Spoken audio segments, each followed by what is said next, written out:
Assalamualaikum warahmatullahi wabarakatuh. Pada kesempatan kali ini saya akan mempresentasikan pemikiran filsafat Al-Kindi. Perkenalkan, nama saya Jauharin Farda. Dan saya Bella Amanda Yesipa. Al-Kindi. Al-Kindi merupakan filsuf Muslim pertama yang menyusun pemikiran filsafat Islam dengan sistematika yang jelas. Pemikiran filsafat Al-Kindi merupakan refleksi doktrin-doktrin yang diperolehnya dari sumber-sumber Yunani klasik dan warisan Neoplatonis yang dipadukan dengan keyakinan agama Islam. Al-Kindi membuka ruang pembicaraan sebagai upaya pemaduan antara doktrin filsafat dan agama. Pengetahuan tentang Tuhan oleh Al-Kindi disebut sebagai filsafat awal atau filsafat pertama. Filsafat yang mewacanakan al-haq sebagai telos yang akan mengakhiri keseluruhan kerja filsafat. Al-Kindi membagi akal berdasarkan tiap tahapan sebagai berikut. Akal yang selalu aktif merupakan inti semua akal.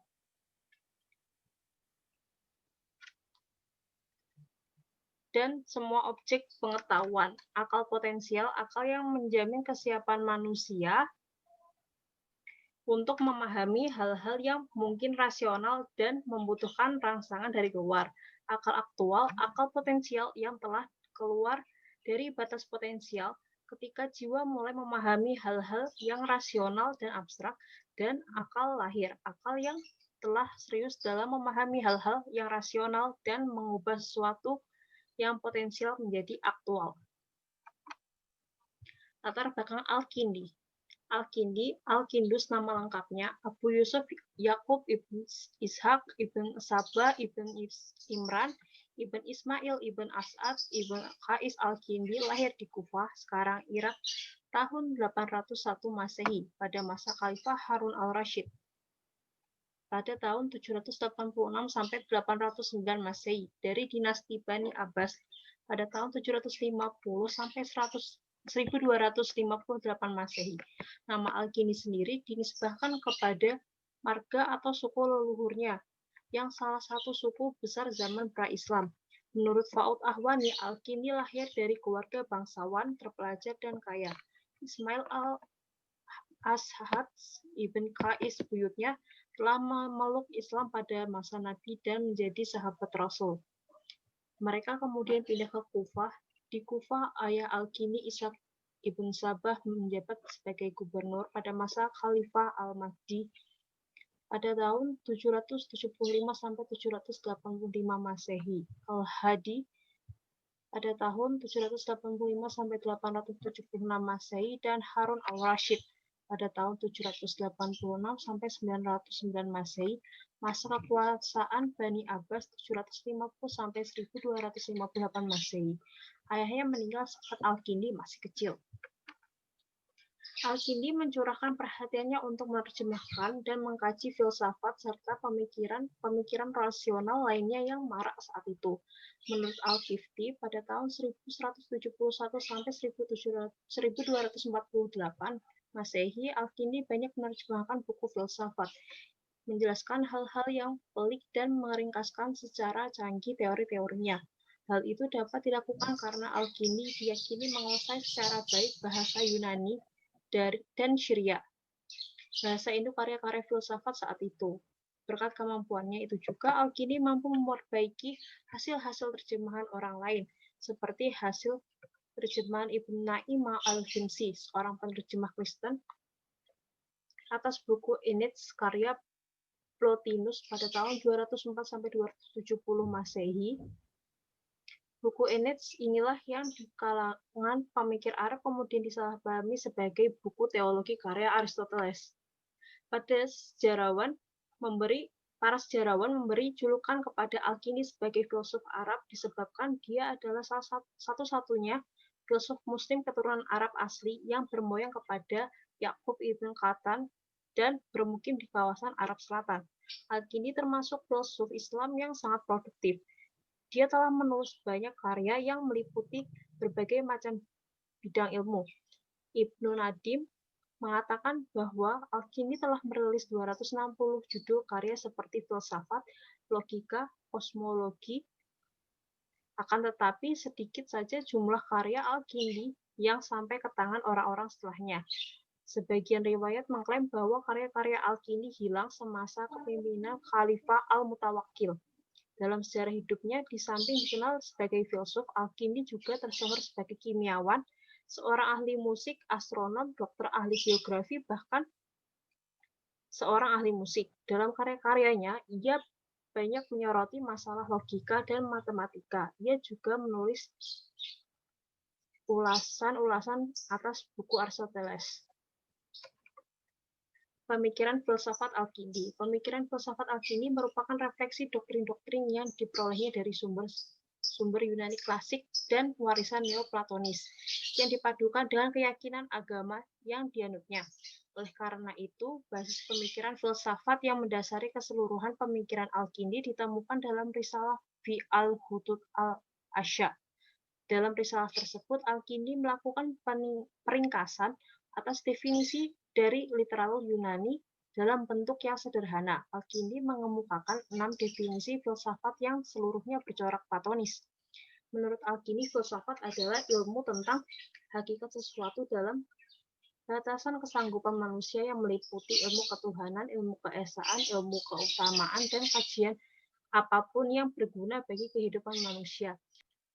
Al-Kindi juga berpandangan bahwa tujuan para filsuf dalam berteori adalah mengetahui kebenaran yang kemudian ditindaklanjuti dengan amal perbuatan dalam tindakan.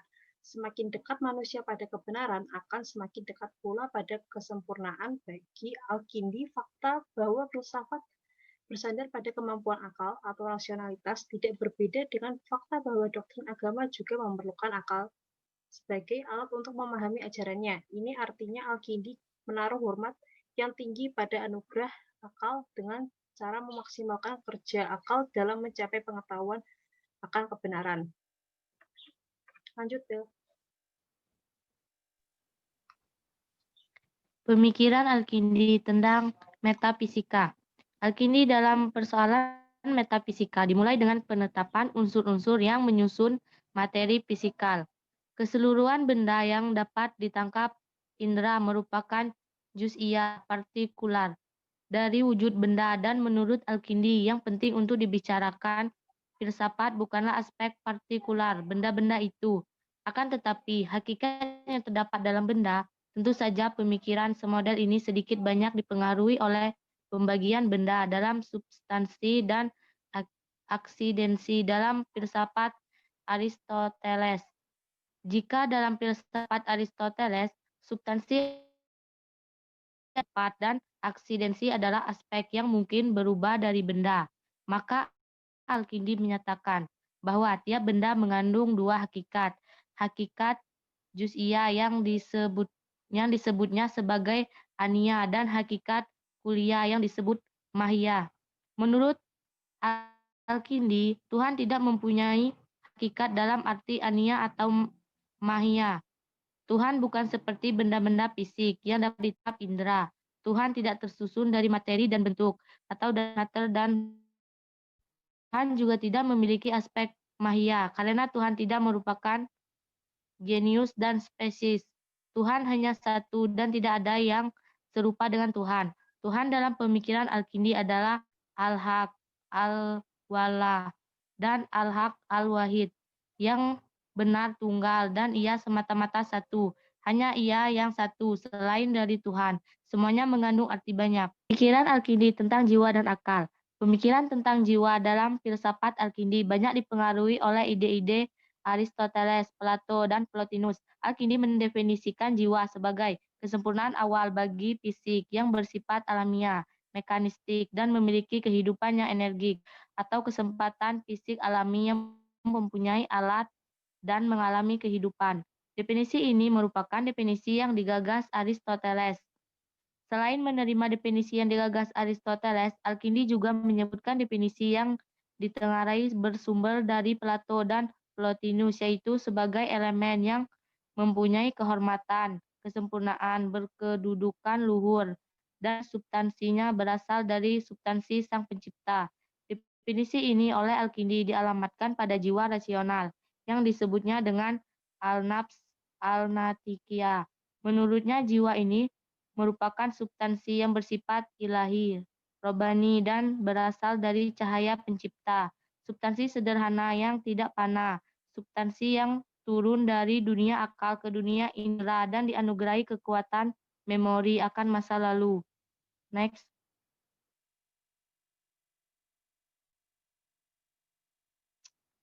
Menurut Al-Kindi, jiwa itu kekal dan tidak hancur bersama hancurnya badan. Ketika jiwa berada dalam badan, ia tidak memperoleh kesenangan yang sebenarnya dan pengetahuannya tidak sempurna.